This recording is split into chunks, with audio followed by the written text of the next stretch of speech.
So you're really worried about your kiddo or your teenager, and that's normal. I want to talk a little bit about something that's been on my mind, that anxiety that parents have around their child, and kind of frame it in a way of how your brain works. So we have this part of our brain called the amygdala. Its job is to track what's going wrong, and so it's really good at it and puts our body in fight, flight, freeze.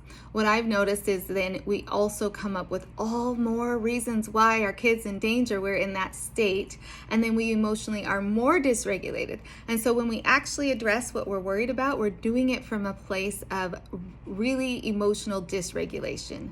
Or in other words, we are fighting or yelling or panicky, and we are not showing up how we want, and we're not having the conversations that we're hoping to have that can help teach our teenager, and we're certainly not forming deeper connections so they'll listen. Let me give you an example.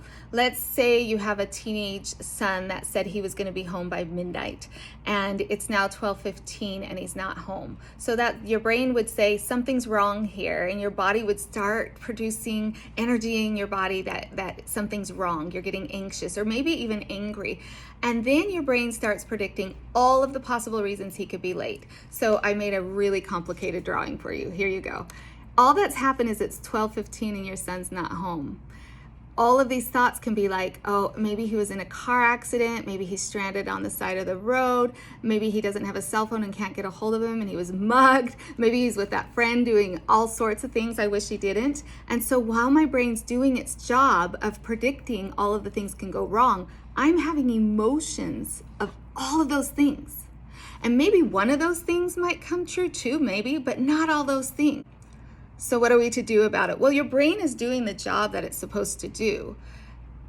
It's supposed to track danger and predict things that could go wrong and get your body ready to fight, flight, freeze. But when my son walks in the door, I'm ready to fight. Usually that's my go-to. I'm ready to fight.